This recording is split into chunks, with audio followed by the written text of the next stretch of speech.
CKROMF a le plaisir de vous présenter les contes de Noël 2025. Vous entendrez 8 contes dans différentes catégories. Place à l'imaginaire, place à la magie, place aux contes.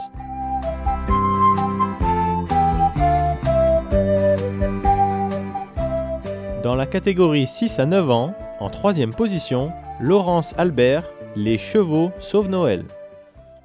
Le matin du réveillon de Noël, Billy et Charlie, 2 petites sœurs, prenaient une marche dans le bois. En revenant vers la maison, elles décident de s'arrêter à l'enclos de leurs chevaux. Après avoir préparé leurs chevaux pour Noël, Billy et Charlie retournèrent à la maison. Une fois le soir venu, les 2 petites sœurs placèrent un biscuit et un verre de lait sur la table pour le Père Noël.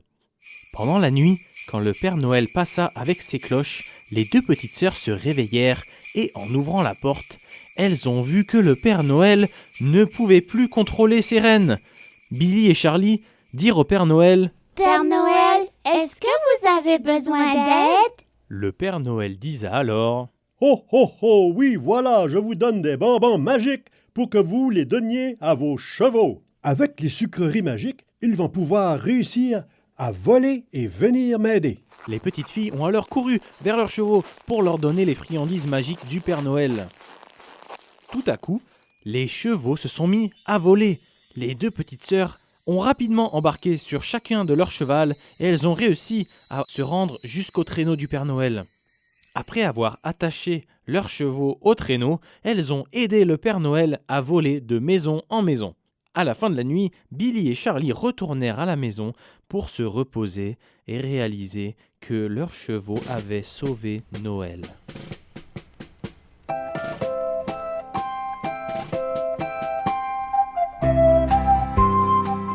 Dans la catégorie 6 à 9 ans, en 2e position, Jaden Alir Jean, 9 ans, le Père Noël dans les bois. En cette veille de Noël, dans la famille Jean, tout le monde est heureux, car ils se préparent pour le réveillon de Noël. Ils vont faire la tournée dans chaque maison familiale afin d'ouvrir des cadeaux et manger de la bonne bouffe. Aussitôt que les parents et les 2 garçons montent dans la voiture, ils se mettent à fredonner des comptines de Noël et partent faire leur tournée paroissiale. Tout à coup, ils ont vu un éclat de lumière apparaître de nulle part. Regardant vers la forêt, ils descendent de la vitre de la voiture et ils entendent le son des grelots. Les 2 enfants crient de joie. « Maman, papa, arrêtez la voiture !» À leur gauche, ils voient le Père Noël avec ses reines. Les 2 enfants sortent de la voiture en courant et ils se précipitent dans le bois. Les enfants courent à pleine vitesse, car ils ne veulent pas rater la rencontre de ce personnage mystérieux. Les enfants suivent le son des grelots. Les enfants crient. L'homme barbu, l'homme barbu! Aussitôt, le Père Noël arrête le traîneau et le descend au sol dans les bois. Les enfants se pressent pour aller le trouver. « Oh, oh, oh, je suis le Père Noël et je vais vous donner une balade en traîneau. Êtes-vous avec vos parents? » demande l'homme. Les enfants font signe que oui, avec leur tête en pointant vers la voiture où sont les parents. Alors tout le monde marche vers l'auto pour aller les chercher et les faire embarquer dans le traîneau.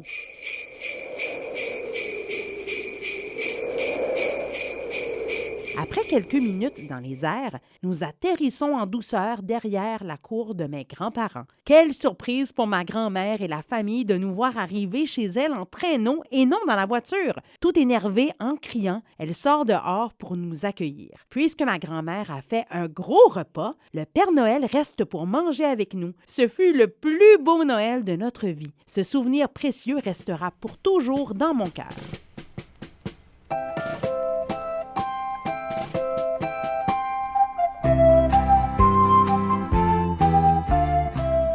Dans la catégorie 6 à 9 ans, en 1re position, Annabelle Butler, 8 ans, le nouveau reine du Père Noël.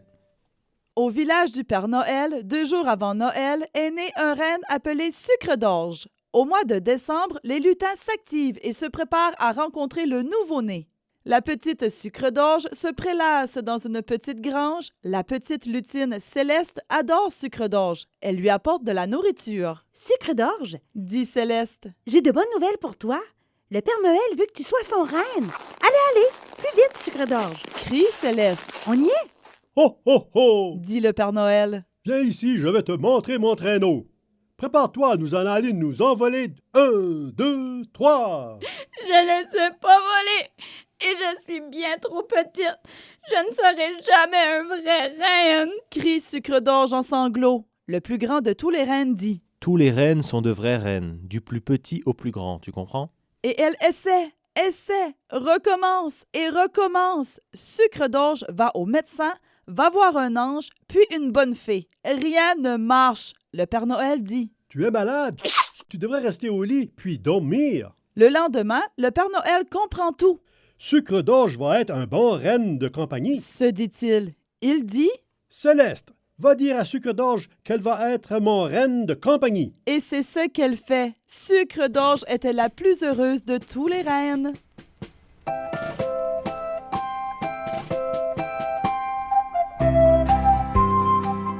Dans la catégorie 10 à 13 ans, en troisième position, Florent Como, 13 ans, avec son conte L'étoile de Noël.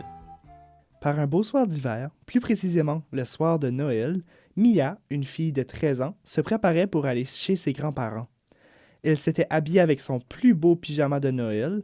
L'échange cadeau du 25 décembre en pyjama était un classique pour la famille de Mia. Quand elle eut fini de se préparer, elle regarda son téléphone. Elle avait reçu une notification. C'était une annonce météo.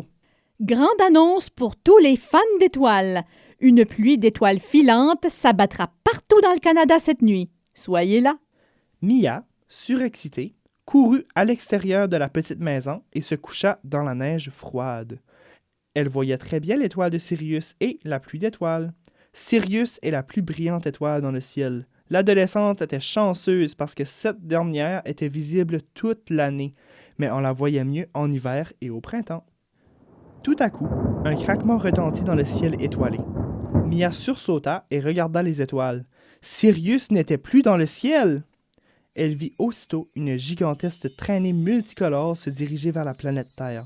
Cela ressemblait à une aurore boréale. C'était Sirius qui tomba à une vitesse affolante. Au milieu de sa trajectoire, l'étoile se brisa en 3 morceaux. Les morceaux de Sirius se dispersent dans 3 parties de la ville. Le premier fragment de la fabuleuse étoile était dans le sentier en arrière de sa maison. La fille se précipita vers la petite forêt. Quand elle arriva dans le sentier, elle trouva alors un morceau d'étoile flamboyante. C'était magnifique. Elle prit soigneusement la part pour ne pas l'abîmer et la rangea dans son sac à dos. L'adolescente prit son cahier dans lequel elle avait dessiné une étoile en 3 parties. Elle en coloria alors une.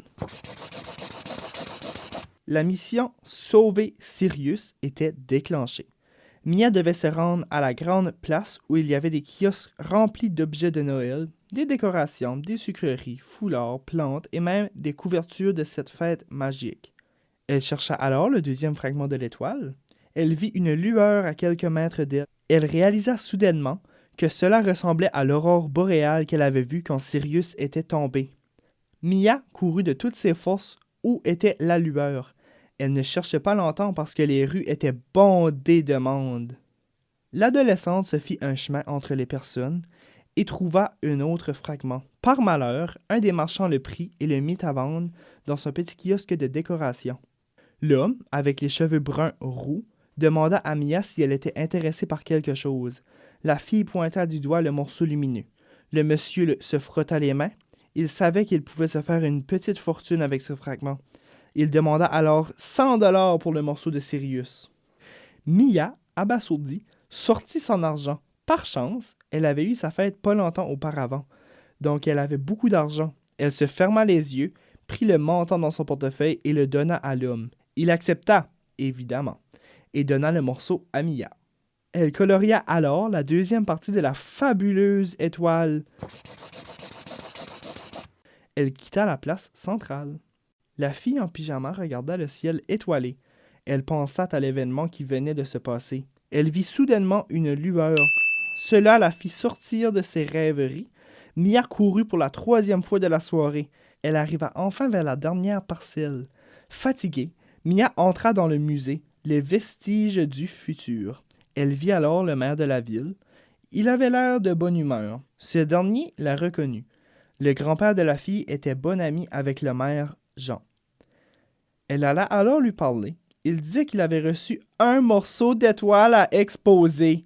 Mia était stressée. Comment allait-elle faire pour prendre le fragment? Elle eut alors une idée. Elle alla dans la salle d'exposition spatiale. Elle écrit un mot. « Désolé, urgence de Noël !» Elle prit le morceau et courut hors du musée.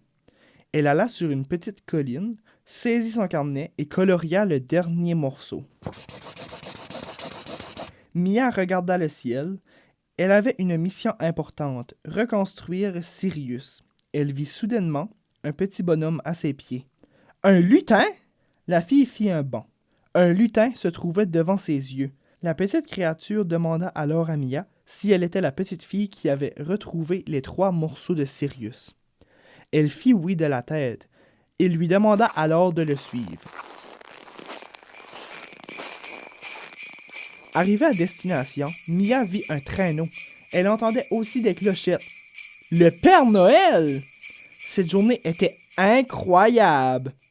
Le Père Noël assortit et lui serra la main. La fille était surprise. Le vieil homme barbu lui demanda les fragments. Elle les assortit. Le lutin les prit avec un mouvement magique et il les combina pour reformer Sirius. Il donna ensuite l'étoile au Père Noël qui la lança dans le ciel. Heureuse d'avoir retrouvé les fragments, la fille retourna ensuite chez elle et toute la famille se dirigea chez les grands-parents. L'odeur de la dinde et des pâtés au poulet remplissait la petite maison. À l'arrivée de la famille, ils ont procédé à l'échange cadeau. Cette année, Mia avait reçu des écouteurs sans fil et un voyage à New York. Elle était vraiment contente d'avoir sauvé Sirius. Sa rencontre avec le Père Noël l'avait rendue heureuse aussi. Quand il arriva minuit, toute la famille alla se coucher près de la cheminée avant de dormir. Mia regarda par la fenêtre et vit Sirius. Elle était tellement magnifique. Elle ferma alors ses yeux et dormit en rêvant d'étoiles et de lutins.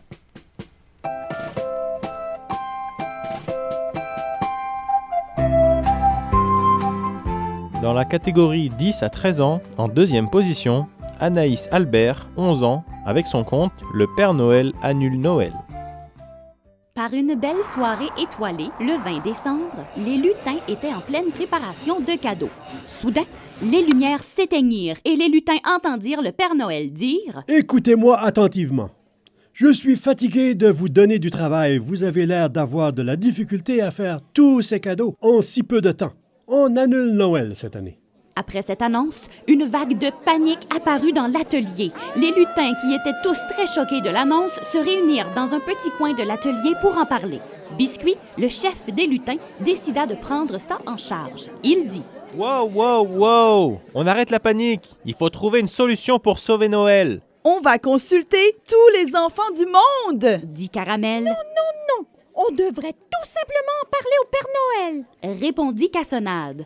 Non, il n'y a aucune de vos idées qui va fonctionner. En premier lieu, il faut aller en parler à la mère Noël. Dit à son tour Caramel. Je vous ai bien écouté et j'ai trouvé une idée qui fera plaisir à tout le monde. Avec l'aide de nos lutins de maison, nous allons demander aux enfants d'écrire une lettre au Père Noël pour lui expliquer pourquoi Noël est si important pour eux. Décida Biscuit. Tous les lutins approuvent avec entrain. Cassonade proposa aux lutins. On devrait continuer les cadeaux quand même, car je suis certain à 99% que le Père Noël va changer d'idée.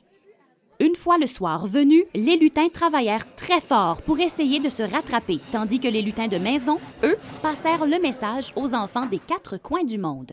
Le lendemain, le Père Noël se réveilla avec son idée bien ancrée d'annuler Noël, quand tout à coup, une lettre apparut dans le distributeur de colis.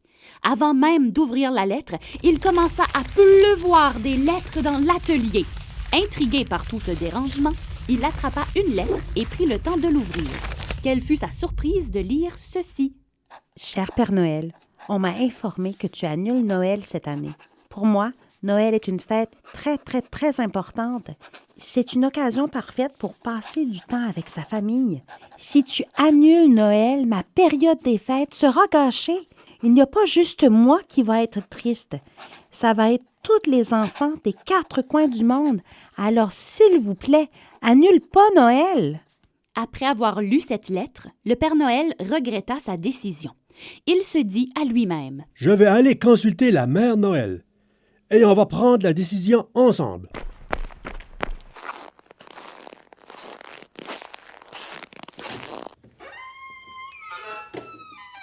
Bonjour, Mère Noël. Il faut que je te parle de quelque chose. Qu'est-ce qu'il y a, Père Noël? Je crois que je vais dire aux lutins qu'on va fêter Noël finalement. Bonne idée! Ils vont être contents! Le Père Noël se rendit à l'atelier et dit au lutin. Savez-vous quoi? On fait Noël cette année. Alors dépêchez-vous, il faut que vous vous rattrapiez sur les cadeaux. Père Noël, ne te stresse pas pour les cadeaux. Moi et les lutins, on était certains à 99% que tu allais changer d'idée. Dit Cassonade. Tous les cadeaux sont faits. Il reste seulement à faire la tournée.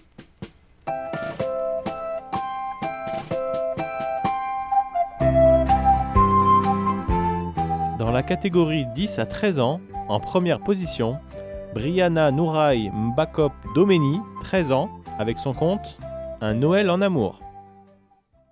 On parle beaucoup de Noël pour les enfants dans les contes ou dans les récits, mais qu'en est-il de Noël pour les adolescents? On sait que Noël est fait pour tout le monde, tous âges confondus. Notre conte commence dans une école. À l'école Champion se trouve Alexis, un ado de 14 ans qui aime beaucoup l'école et qui est toujours prêt à aider les autres. Si on se lançait dans le stéréotype parfait, on croirait parler d'un gars à lunettes avec un ventre raplapla. Cependant, c'est tout le contraire. En plus de posséder une grande bonté, il est aussi très mignon. Alexis est serviable et studieux. Mais ce ne sont pas là les seules choses intéressantes à son sujet. En effet, il a un secret. Il y a Lisa, la fille, celle qui occupe toutes ses pensées et celle qu'il rêve d'inviter au ciné, à une fête, à une soirée ou bien même une toute petite activité. Un jour, il prend son courage à 2 mains et se lance courageusement pour aborder Lisa. C'est bientôt le congé des fêtes. As-tu quelque chose de prévu pour les vacances, Lisa? Lisa répondit. Non, j'ai rien de prévu. Ben, il faut que j'aille au magasin pour trouver l'article qui va finaliser notre déco de Noël. Je vais sûrement souper en tête-à-tête avec ma mère la veille de Noël parce que mon père travaille, il va rentrer tard. Alexis voulait profiter de ce moment pour proposer à Lisa de faire une activité avec lui, mais avant qu'il n'eût le temps de prononcer quoi que ce soit, la cloche de 15 heures sonna en annonçant la fin de la journée et le début du congé du temps des fêtes. Sur la route du retour, Alexis ne parlait pas et était perdu dans ses pensées. Il était à la recherche d'une idée qui allait lui permettre de dire à Lisa ce qu'il ressentait pour elle. La mère du jeune homme voyait bien qu'il semblait pensif. Alors, pour briser le silence et faire changement du son plaignant du moteur de sa vieille Toyota, elle dit « As-tu déjà réfléchi à ce que tu souhaites recevoir pour Noël? » Alexis dit d'un ton las. « Si seulement je pouvais avoir ce que je veux pour Noël. » Sa mère se faisait du souci. Leur discussion l'avait laissé sur sa faim. Elle renchérit en disant « Allez, sérieusement, dis-moi ce que tu souhaites recevoir. » Alexis savait que s'il ne lui répondait pas, sa mère ne s'arrêterait pas là.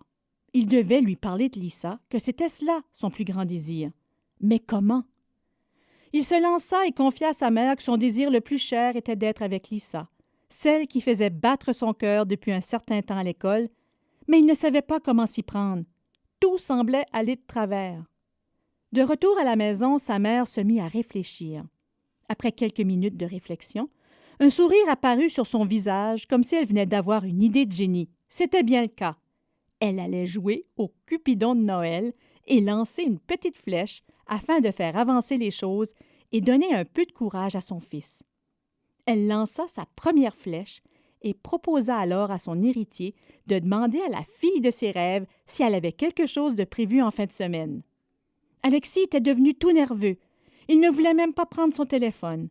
Alors sa mère se dit qu'une deuxième flèche serait nécessaire. Elle lui prit son appareil électronique et lui demanda de composer son numéro. Il l'écouta machinalement.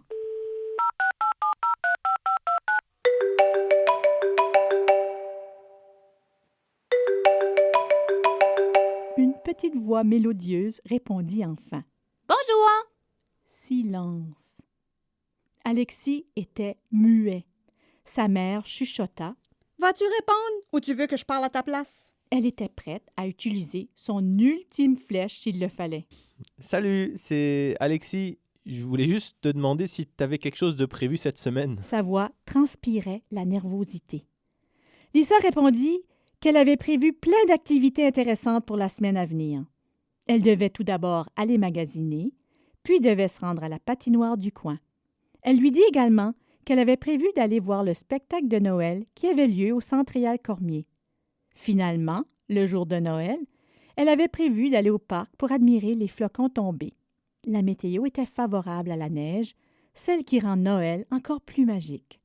À la base, Lisa devait passer ce temps avec sa mère, mais finalement, celle-ci avait reçu un appel de dernière minute et devait se rendre au travail. Comme cette dernière ne voulait pas souper seule, elle s'était organisée pour remplir son temps libre. Curieuse et bien décidée, la mère d'Alexis, assise à ses côtés, lui donna un coup de coude en lui disant à l'oreille « Demande-lui si elle veut de la compagnie. » Alexis se racla la gorge et demanda alors à Lisa si elle aimerait qu'il se joigne à elle pour l'accompagner dans ses activités. Il lui dit qu'il était libre et, en faisant un clin d'œil à sa mère, lui dit qu'il n'avait pas vraiment de plan pour Noël. Sa mère lui rendit son clin d'œil. Lisa lui dit alors qu'elle serait ravie qu'il se joigne à elle. Alexis sentit son cœur battre à tout rompre. Sa mère le regarda avec amour et beaucoup de fierté. Il semblait si heureux. La semaine se passa comme un conte de fées. La connexion entre Alexis et Lisa était palpable. Les décorations choisies dans le magasin étaient sublimes. Ils prirent des photos et des vidéos pour se souvenir de leur bel accomplissement. Le jour suivant, ils patinèrent pendant des heures. Lisa était très douée. Les années de patinage artistique se faisaient remarquer lorsqu'elle fit un saut en contre-rotation piqué du pied droit. Alexis fut très impressionné de la pirouette et son sentiment amoureux n'était que grandissant. Quand leur balade sur le cercle glacé se termina, ils se réchauffèrent avec un onctueux chocolat chaud fumant. Alexis mit des guimauves sur le sien. La soirée se termina parfaitement. Le jour de Noël arriva finalement et toute la famille d'Alexis s'était réunie. La maison bourdonnait de rires, de conversations légères. Ils soupèrent et se recueillirent devant un feu de joie. Chez les Smith, c'était la tradition. Ils en profitaient pour se raconter des histoires et manger des biscuits au miel, du chocolat et des guimauves grillées. L'heure de l'ouverture des cadeaux était finalement arrivée.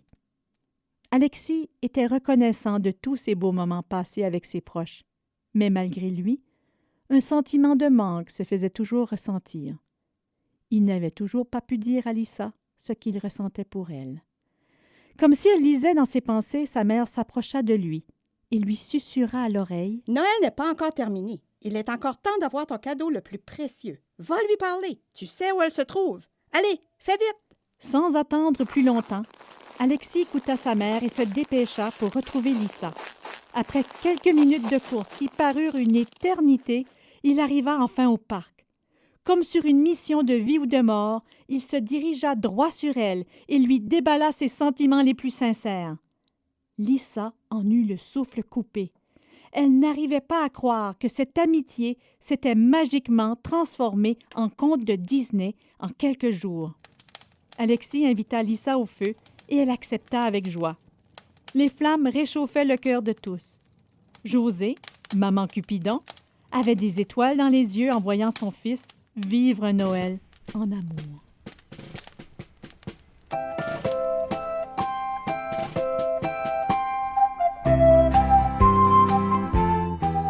Dans la catégorie 14 à 18 ans, en première position, Sarah Maud Godin-Landry, 14 ans, avec son conte « La magie d'une bonne action ». Il était une fois, lors d'une nuit étoilée, des petits lutins qui se préparaient pour la plus grande et la plus importante fête de tous, Noël. Il y avait beaucoup de va-et-vient dans l'atelier, mais tout le monde avait une tâche à faire et quelque chose à accomplir. Cela pouvait être d'assembler des nouveaux jouets, de peinturer des boîtes, d'emballer des bonbons, etc. On pouvait entendre des chorales chanter, des cloches sonner et des étincelles dans l'air. Rien ne pouvait leur enlever leur grande joie, même pas le lutin maladroit, celui qui renverse tout ce qu'il croise et qui semble rempli de malchance. Tout était joyeux dans le village enneigé. Cependant, pour déranger ce bonheur collectif, se trouvait Maven, qui était une ancienne connaissance de M. Noël. Il était autrefois un bon ami du Père Noël. Il était à ses côtés. Mais une soirée, il s'est passé une mésaventure entre ces deux copains.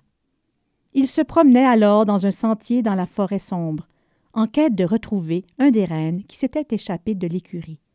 Les deux amis se disputaient quant au trajet à suivre, puis devinrent tout à coup muets lorsqu'ils se sont retrouvés face à face avec un renard des aurores, qui était un des gardiens de la lune. C'était un beau renard blanc, avec des rayures dorées et des yeux bleus. Son devoir était de protéger la forêt magique et ce précieux objet qu'il avait en sa possession. En effet, il portait une amulette autour du cou qui avait le pouvoir d'exaucer un vœu à qui le récupérerait. Père Noël avait un air étonné, puisqu'on ne voyait pas cela à tous les jours. Le petit Maven, lui, avait autre chose en tête. Quand M. Noël s'est remis à marcher dans la piste, il s'est donné l'élan et lui enleva l'amulette d'un coup sec, puis s'enfuit. Le Père Noël était à la fois inquiet et déçu, mais au fond, il se demandait pourquoi Maven voulait tout abandonner pour un seul souhait. Personne n'a jamais su si Maven avait fait son vœu, mais depuis cette soirée, le chemin des deux amis ne s'est plus recroisé. À l'instant même, ce petit voleur était en train de planifier son plan maléfique. Ce qu'il mijotait n'était rien de bon. Disons qu'il cherchait une sorte de vengeance envers le Père Noël. Peut-être un plan pour ruiner la fête de Noël? Quand son plan fut prêt, il prit la journée de la veille de Noël pour le mettre en action. « Mouahaha! En route pour voler son traîneau! » dit-il. Aussitôt, il se précipita vers le pôle Nord chez les Noël. Mais bien sûr, il n'était pas seul. Au fil des années sans ce bonhomme rouge, il lui avait fallu un ami. Alors, il avait fait la connaissance de Owen, un ours fidèle qui fut alors à ses côtés. Après tout, comment aurait-il pu tirer ce chariot géant seul? Alors, il enfila le traîneau à l'arrière de Owen sans se faire remarquer. « Allez, plus vite! » Après avoir couru longtemps à travers les plaines de neige, une falaise inattendue était située droit devant eux. Pouf! La malchance les avait rattrapés. Ils sont tombés dans le creux de cette falaise enneigée. Les deux comparses se sont regardés puis se sont dit « Qu'allons-nous faire? » Les minutes passèrent et ils étaient toujours pris au piège. Tout à coup, une lueur rouge s'approcha d'eux. « Mais attends, c'est Rudolph! Il a dû nous voir en allant à l'écurie! » se dit Maven. Il attacha son harnais au traîneau à moitié brisé et les emporta en haut, puis jusqu'au village. Ils ont tous fait leurs excuses autour d'une tasse de chocolat chaud et bien sûr, merci à Rudolph pour les avoir sortis de là. Mais il y avait toujours une question sans réponse qui croisait les pensées du Père Noël et ses lutins. « Oh, oh, oh, qu'as-tu fait de ton vœu? » Je ne l'ai pas encore fait, mais dans ce cas, je te dois un nouveau traîneau. Après cette belle action, ils étaient maintenant de bons amis à nouveau et livraient les cadeaux ensemble.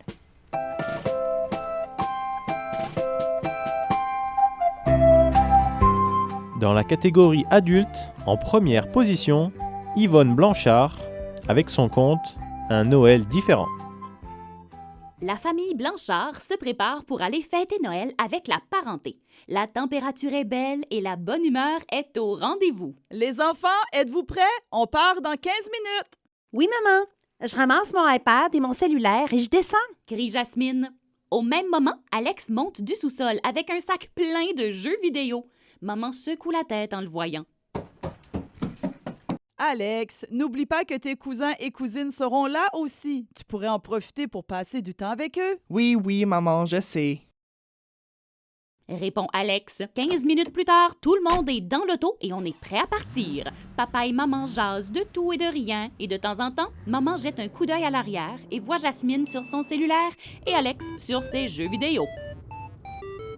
Elle dit alors à son mari. Les temps ont bien changé. Nous, dans notre temps, on adorait regarder les lumières de Noël pendant qu'on roulait en voiture.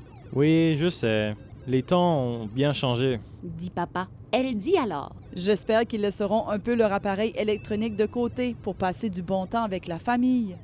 On arrive enfin chez les grands-parents et mamie, toujours excitée de nous voir arriver, vient nous ouvrir la porte. Elle nous accueille en chantonnant. Vive le vent, vive le vent, vive le vent d'hiver. En entrant dans la maison, Jasmine dit. Ah, ça sent bon ici. Suis-moi. Lui dit alors sa grand-maman. Je vais te montrer quelque chose.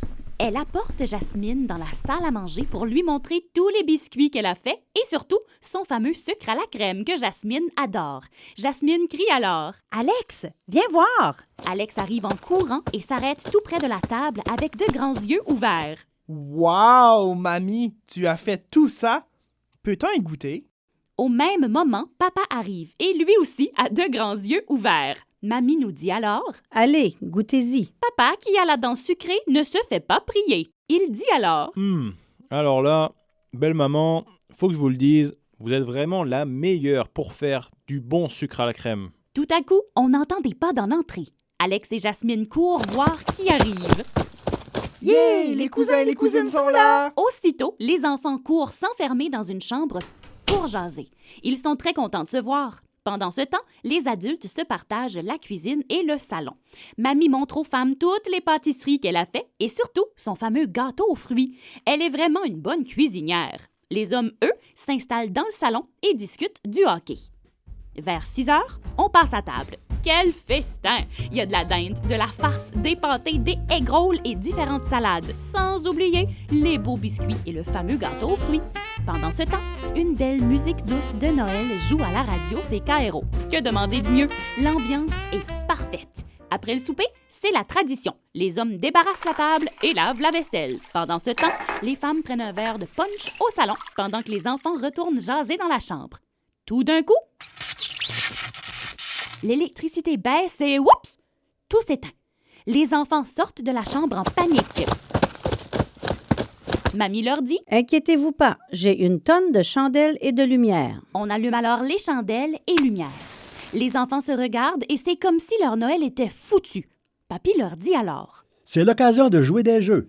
On sort alors jeux de cartes, Monopoly, Uno et bien d'autres. Les adultes et les enfants s'installent à la grande table et commencent à jouer au 31. Quel plaisir! Les rires se font entendre et l'ambiance est bonne. On oublie que l'électricité est manquée. Une bonne partie de la soirée se passe autour de la table. Vers 11 heures, la fatigue se fait sentir un peu. Papy dit alors. Voulez-vous que je vous raconte une histoire? Tout le monde sait que Papy est le meilleur pour raconter des histoires avec plein d'intrigues. Oui, oui, crient les enfants. On s'installe au salon et Papy raconte toutes sortes d'histoires. Certaines sont vraies, d'autres inventées. Soudainement, yay! L'électricité revient juste à temps pour ouvrir les cadeaux. Papy et Mamie sont très heureux d'avoir tout leur monde avec eux. C'est ça leur plus beau cadeau de Noël. Les enfants sont très heureux de leur cadeau. Ça crie de tous bords, tous côtés. Jasmine s'approche de sa mamie et lui dit tout bas à l'oreille. Mamie, c'est un des plus beaux Noëls! Mamie en a les larmes aux yeux. Elle embrasse sa belle Jasmine et lui dit. Pour moi aussi, c'est un de mes plus beaux Noëls. En retournant à la maison ce soir-là, Alex dit dans l'auto. J'ai adoré mon Noël. J'ai tout aimé. Mes cadeaux, les jeux, la bouffe, les cousins et cousines et les histoires à papy. Maman et papa se regardent et ne disent rien, mais on comprend dans leur regard qu'ils ont aimé aussi. Maman dit alors. C'est ça la magie de Noël. Si l'électricité n'aurait pas manqué, on n'aurait probablement pas joué de jeu et papy n'aurait peut-être pas raconté d'histoire. Vous voyez les enfants, vous avez passé une très belle soirée même sans vos appareils électroniques. Le temps de qualité que vous avez passé avec la parenté ne s'achète pas. Bravo!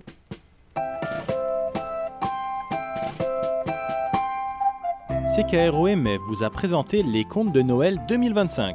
Responsable du concours et chargé de projet, Colette Carey et Josiane Benoît. À la narration, Nathalie Brideau, Monique Aubin, Céline Doiron, Brian Magnan, Gisèle Lantaigne, Juliane Benoît, Josiane Benoît, Colette Carey, Réal Noël et Hugo Albert.